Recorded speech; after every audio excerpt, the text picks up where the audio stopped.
Okay, அடுத்தது நம்ம பார்க்க போற இன்னொரு அவரோட வடிவம் வந்து ஹரிவிரிஞ்ச தாரணர். அதாவது பிரம்மா, சிவன் அண்ட் பெருமாள் ஒரே ரூபமா இருக்கிறது. அது அது என்ன நம்மளுக்கு டெபிக்ட் பண்றதுன்னா, பிரம்மா, விஷ்ணு, சிவன் எல்லாரும் ஒன்று தான், எல்லாரும் ஒரே அம்சம் தான், எல்லாம் ஒரே சக்தி தான். But they are doing different duties for this world. இந்த இந்த இந்த பிரபஞ்சம் வந்து ஆக்ஷன்ல இருக்கணும்னா அவ டியூட்டியை பண்றா. அதுக்கு தனித்தனி பேர் சொல்லிச்சே தவிர எல்லா சக்தியும் ஒன்று தான். 3 பேரும் சேர்ந்து இருக்கிற வடிவம் தான் இந்த வடிவம். அடுத்தது நம்ம வந்து சிஷ்ய பாவமூர்த்தி. இதை பற்றி எல்லாருக்கும் நம்மளுக்கு தெரியும். சிவனுக்கு வந்து ஓங்கார பிரணவ மந்திரத்தை முருகப்பெருமான் உபதேசிக்கிறார். ஒரு வாட்டி என்னன்னா, பிரம்மா வந்து சிவனை பார்க்கறதுக்கு கைலாசத்துக்கு வர, அங்க முருகன் விளையாடின்னு இருக்க, முருகனை கண்டுக்காம போயிடுற. ஸோ அவர் திரும்பி வர சமயத்துல முருகன் அவரை கூப்பிட்டு நீங்க யாருன்னு கேட்குறேன். ஸோ நான் தான் பிரம்மா. என்ன தொழில் நீங்க பண்றீங்கோ? நீங்க என்ன பண்றீங்கோ? நான் படைக்கும் தொழில் பண்றேன். எப்படி நீங்க படைக்கும் தொழில் பண்றீங்க? நான் வந்து பிரம்மத்தை வச்சுட்டு, அதாவது வேதங்கள் எல்லாம் வச்சுட்டு நான் பண்றேன். சரி, அப்போ வந்து நீங்க சொல்லுங்க, எப்படி பண்றீங்க, படைப்பேங்கன்னு சொல்லுங்க. ஒரு ஓம்னு ஆரம்பிக்கணுமா, அதுக்கு மேல அவரால் சொல்ல முடியல. இவர் கேட்கிறாராம், ஓம்ன்ற பிரணவ மந்திரத்தோட மீனிங் என்ன, அதை விளக்குங்கன்றதான் அவருக்கு தெரியல. உடனே அவரை கொண்டு போய் பிரணவ மந்திரத்தை மீனிங் தெரியாம நீங்க எப்படி படைப்பு தொழில் பண்ணலாம்னு சொல்லிட்டு அவரை கொண்டு போய் ஜெயிலில் கூப்பிட்டு. இந்த விஷயம் சிவபெருமான் தெரிஞ்சோடனே சிவபெருமான் வந்து அவரை விடுவிக்க சொல்றார். விடுவிச்சுட்டு இவர்கிட்ட முருகன் கிட்ட கேட்கிறார் அவர், நீ சொல்றியே உனக்கு பிரணவ மந்திரத்தோட அர்த்தம் தெரியுமா? அப்போ அவர் சொல்ற, நீ வந்து நீ எனக்கு சொல்றியான்னு கேட்கிற, நீ சொல்ற சிஷ்ய பாவத்தோட நீ வாய் பொத்திண்டு கையை கட்டிட்டு நீ வந்து ஒரு சிஷ்யன் போல நீ என்கிட்ட கேட்டேன்னா நான் குருவா இருந்து உனக்கு உபதேசம் பண்றேன் அப்படின்னு சொல்றார். அந்த மாதிரி அவர் சிஷ்யனா நிக்கிற இவர் வந்து குருவா இருந்துட்டு அவருக்கு வந்து பிரணவ மந்திரத்தை சொல்றார். அதுதான் வந்து நம்ம சிஷ்ய பாவம் பூர்த்தியாகும். ஸோ இப்போ நம்ம வந்து அன்ன லிங்கத்தை பற்றி பார்க்க போகிறோம். அதாவது ஐப்பசி மாதம் பௌர்ணமிக்கு லிங்கத்தை வந்து அன்னத்தினால அபிஷேகம் பண்ணி, அன்னத்தினால அலங்காரம் பண்ணி, அதுக்கு பூ, பழங்கள், காய்கறிகள்லாம் வச்சு பண்ணி அதை வந்து எல்லாருக்கும் பிரசாதமாக கொடுப்பாங்க. ஏன் அன்னத்தை வச்சு பண்ணுறான்னா, அன்னம் வந்து பஞ்சபூதத்தினால ஆனது. அது வந்து இப்போ எவ்வளவோ நைவேத்தியம் நம்ம படைக்கிறோம், ஆனால் வந்து அந்த அன்னத்தை தான் நம்ம வந்து மகா நைவேத்தியம்னு சொல்கிறோம். என்னதான் நம்ம வந்து பொங்கல், சக்கரை பொங்கல், வெண்பொங்கல், என்னென்னவோ புளியஞ்சாதம், என்னென்னவோ பண்ணுறோம், முறுக்கு, வடை, கஷ்டப்பட்டு குழக்கட்டை எல்லாம் பண்ணுறோம். ஆனால் இத்தனை சாதத்தில் கொஞ்சம் நெய் விட்டு கொடுத்தா அதுதான் மகா நைவேத்தியம்னு சொல்கிறோம். ஸோ அன்னாபிஷேகம் ரொம்ப ரொம்ப இம்பார்ட்டன்ட். காசி விஸ்வநாத சுவாமி கோவிலில் அது ரொம்ப விமர்சையாக பண்ணுவாள். அடுத்தது நம்ம வந்து முகலிங்கம் வந்து பார்க்க போகிறோம். முந்தி நான் சொன்ன மாதிரி மொட்டையாக தான் இருக்கும் அந்த லிங்கம் வடிவு. அது முகத்தை வச்சு பண்ணுறா. அந்த மாதிரி இந்த மாதிரி இருக்கும் முகலிங்கம். அது வந்து இந்த பானத்தில் முகத்தை பதிச்சிருப்பாங்க. இது வந்து மொகலிங்கம்னு பேர். இது கர்நாடகா அந்த சைடில் ஜாஸ்தி இருக்கும். இந்த மொகலிங்கம் வந்து ஏகமுகலிங்கம், துவிமுகலிங்கம், திருமுகலிங்கம் அந்த மாதிரி உண்டு. சதுர்முகலிங்கம், பஞ்சமுகலிங்கம் அதே மாதிரி தான். பஞ்சமுகனா பஞ்சபூதங்கள், சதுர்முகனா 4 வேதங்கள், அப்புறம் 3னா பிரம்மா, விஷ்ணு, சிவன் அந்த மாதிரி.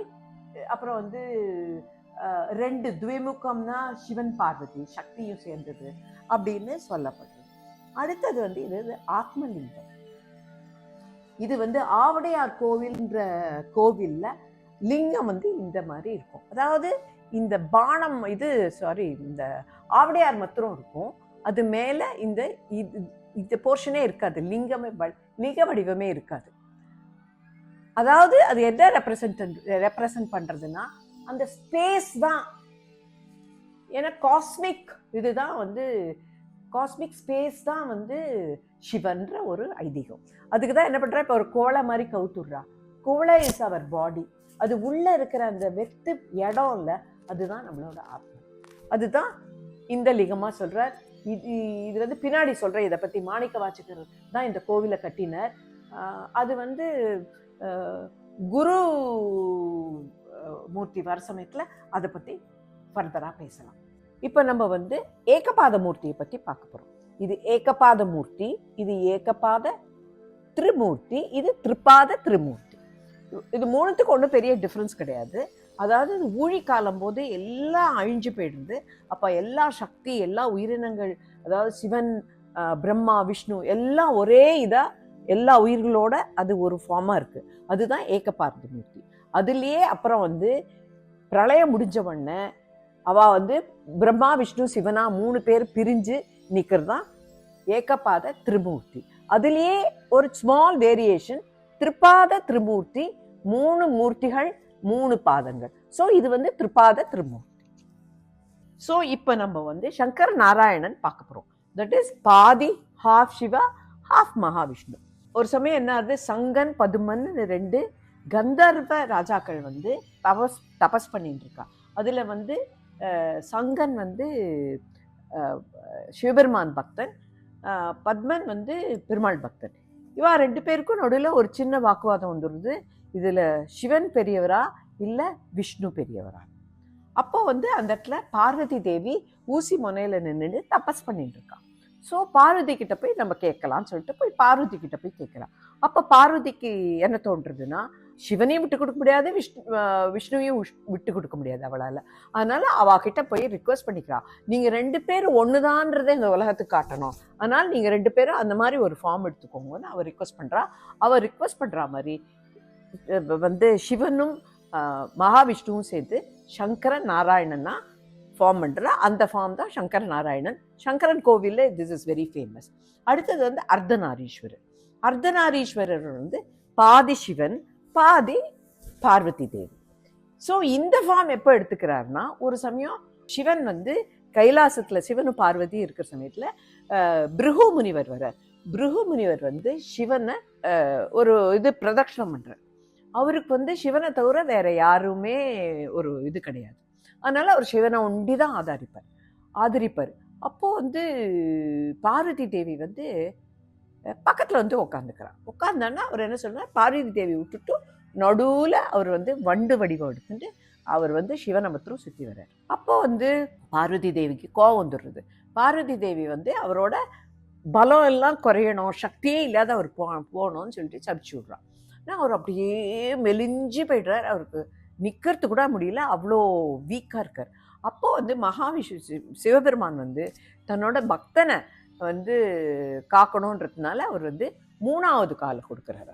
அதான் பிருகு முனிவருக்கு பார்த்தீங்கன்னா 3 கால். ஸோ அப்புறம் என்ன பண்ணுறார், அவர் பார்வதியை விட்டு கொடுக்க முடியாது இல்லையா, அதனால் பார்வதியை எடுத்து தன்னோட வலது பாகத்தில் ஐக்கியமாக்கிக்கிறார். தட் இஸ் ஹாஃப் வந்து பார்வதியாகவும் ஹாஃப் வந்து சிவனாகவும் நிற்கிறார். அப்போ வந்து இதான் பிருகு முனிவருக்கு சிவனும் சக்தியும் ஒன்றுன்றது புரியுது. சிவநிலையில் சக்தியிலே, சக்தியிலேயே சிவநிலைன்றது இது நார்மலாக சொல்லப்படுற ஒரு வாக்கியமாகும். ஸோ அந்த வடிவம் தான் அர்த்தநாரீஸ்வரர் வடிவம்.